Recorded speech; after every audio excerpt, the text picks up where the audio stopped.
Come with me on this London walking tour through one of London's most beautiful neighbourhoods, from colourful Notting Hill to the calm canals of Little Venice. So we're starting off our walking tour today here at Notting Hill Gate Station, which is right behind me, as a first stop onto Hillgate Village. This is where you will see some of the beautiful pastel coloured houses. Almost feels like you're in a bit of a movie set right here. Just being here and exploring the calmness of this little area with the brightness of the colors really does make it shine. But there is a bit of a story behind this, and the story is quite fascinating because all of this happened as an act of rebellion post-World War in the 60s and 70s from people who were not so well off, working class, who wanted a bit of a home to themselves, and everything was so very dull and grey. So all these artists, creative individuals literally just painted their homes as an act of rebellion, that hey, there should be something more cheerful, more joyful, more of a community as part of this. And then this became a thing over a period of time, and so a lot of the homes here have now carried forward that tradition. So they are either plain white or beautiful colors, as you see behind me.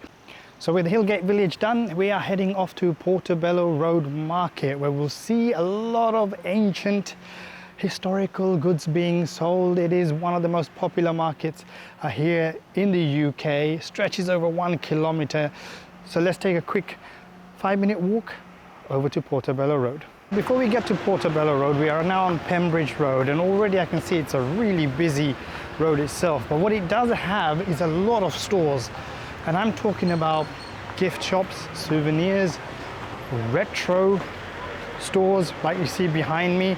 It's a lot of stuff. So I mean, if you come in here and you want to pop into one of these stores, there's quite a lot to see. In fact, some of the items probably date back to the 60s and 70s, if not earlier. So there's a lot of antiques that you'll find. In fact, one of the stores just right over there behind me, you can see selling really ancient wooden items. And also comic book store. But if you're looking for a bit of an Instagrammable spot, that blue house right behind me, well, that's quite a spot indeed. So walking down Portobello Road, and as you can see, there's a lot more coloured houses. This is the thing around here, is it not? Just coloured house after coloured house. Looks absolutely beautiful. Portobello Market began in the 1800s and grew into one of the world's most famous street markets, stretching over 1 kilometer through the heart of Notting Hill. By the 50s, it has become a global hotspot for antiques, vintage fashion, and second-hand treasures, drawing collectors and tourists from all over the world.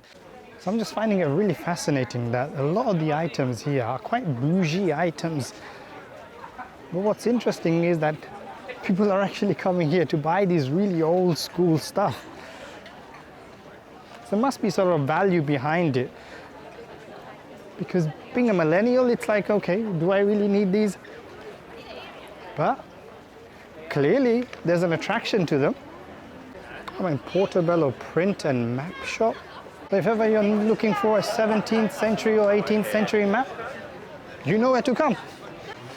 So the market has a lot of traditional market stalls, but also I've just popped into a bit of a mall, which is Admiral Vernon Antique Mall. So yeah, I mean, it's a marketplace with lots and lots of jewelry items. Some of the stores here are closed, but very nice. But this is pretty much the heart of Portobello Road Market, where there are lots and lots of stores. I mean, so many people around me. And they sell a lot of antiques, ancient, old school cameras. I mean, my camera, seeing those cameras, I mean, I felt like a daddy to my camera. But I think the items that you'll see here, whether these are jewelry itself, whether these are clothes, some of them are quite, okay, recent, new, you might want to purchase. But if you're looking for retro stuff, it's right here. So with Portobello Road Market just behind me, I am now on Lancaster Road, and whenever people think of Notting Hill, they think of this particular road itself. Now if you're asking me why, let me show you why. So look at these beautiful homes, beautiful colors. I mean, when you think of Notting Hill, this is what sort of comes to everyone's mind. Yes, recent movies like Paddington, or even old movies in the 1990s, like Notting Hill, exactly what made this area pretty much famous.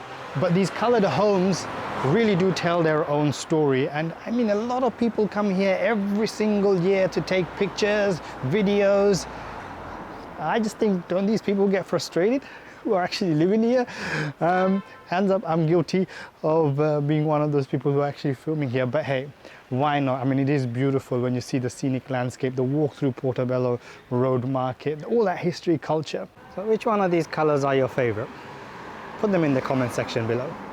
Now, what would a market be if it didn't have food stalls? And right behind me here is the section where it's filled with world cuisine, world food.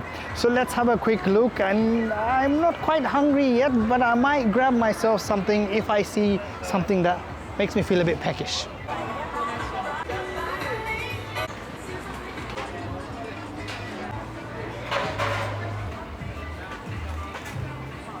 So I've never tried Iraqi food before.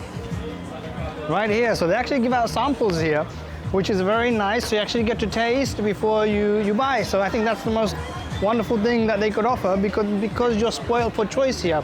So let's have a bite.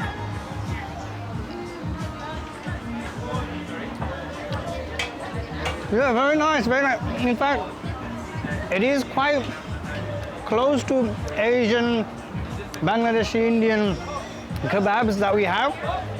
So yeah, why not give Iraqi food a try? Filipino street food as well. Oh, look at them sizzling away. Looks very tasty. So something else I've never tried is Filipino food. So this is chicken adobo. So trying for the very first time, let's see what it tastes like. Wow! You guys really make nice food. Yummy adobo. Come and check us out. Indeed, come and check them out. Adobo and Pinoy Grill. So just had a taste of both Iraqi and Filipino food, and I must say that has made my trip absolutely worth it. Even though just a small sample, it is more than enough just to give me a taste of what the world cuisine actually feels like. And right here on Portobello Road Market. So this actually is, for me, has been the highlight. You can have all these antique stores and you can have these marketplaces, but a market is nothing without the food. And that place has really livened me up. Ah, you have to try, you just have to try. So with Portobello Road Market just behind, we are now heading on to Ladbroke Grove, which will lead us on to Grand Union Canal. Built in the late 1700s, the Grand Union Canal was a vital part of Britain's industrial transport network. Today, it's a peaceful waterside escape, perfect for walking, cycling, or just watching the world float by. Lined with narrow boats, cafes, and greenery, it shows off a quieter, slower-paced side of London. So I've just reached the Grand Union Canal. Now this canal itself connects with Regent's Canal, so it's quite a walk before it connects with Regent's Canal. But Little Venice is a little triangular area region that connects both Regent's Canal and the Grand Union Canal. So that's where we're heading, just that hotspot of Little Venice. So it should be another 10-minute walk before you reach there, but you will see some of the most beautiful boats, which are often now museums or even bookstores, libraries, and also people who actually live on those boats. I've only ever been in these boats probably twice in my life. Once with my primary school, so I cannot remember that one. But another one was back in 2011, 2012, around that time, when my board game was about 2 years into selling, and actually was inside Simon Woodruff's canal boats. So he actually owns one. So who is Simon Woodruff? He's actually he was a former dragon on Dragon's Den, but he's also the founder of Yo Sushi. So if you didn't know that, That's a bit of fact for you. But it's really nice. We had a meeting inside those, whether he would support my venture or not. I ended up not getting the funding that I required. Oh well, was I disappointed? Maybe a little, but I carried on. But that's a bit of fact for you about a bit about my history. So I do have a bit of experience being inside one of those boats. Very small, very cramped, but professional meetings do take place in those. There's great fascination regarding these boats. I mean, a lot of these run on solar panels, but have a look at what I just found. Who says the Titanic has sank? I mean, it's almost sinking, right?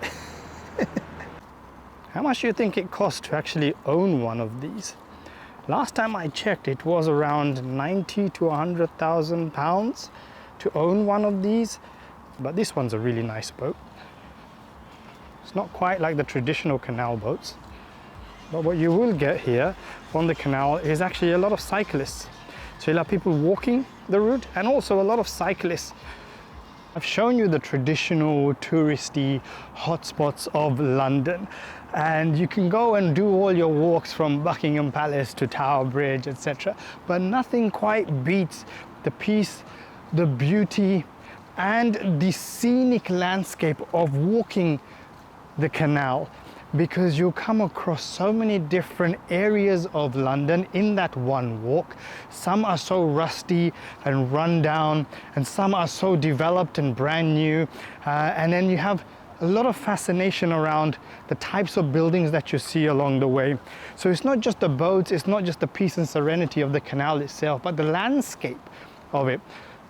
And also the breeze around the canal. I mean, on a summer's day like this in 2025, in the summer, it's beautiful. Highly recommended as part of your walking tour.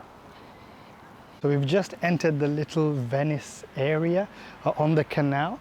We've yet to reach to the heart of it, but it's a really, really scenic, very, very beautiful part of the canal. I mean, look at some of the boats right behind. It is absolutely beautiful, right? How much do you reckon that one will cost? Well, that's a really beautiful boat. So this is Little Venice. There we go. Wow. It is absolutely beautiful. We're actually going to go upstairs to get that scenic landscape, but you can take little boat trips here on Little Venice. Look at the greenery, the surrounding around this place. Let's go upstairs. If you want some ice cream, right here. So this is the official board welcoming everyone to Little Venice, and there's the story, a bit of a backstory as to why it's coined the Little Venice. Wow, this is a majestic view. And in fact, this boat right here is a cafe.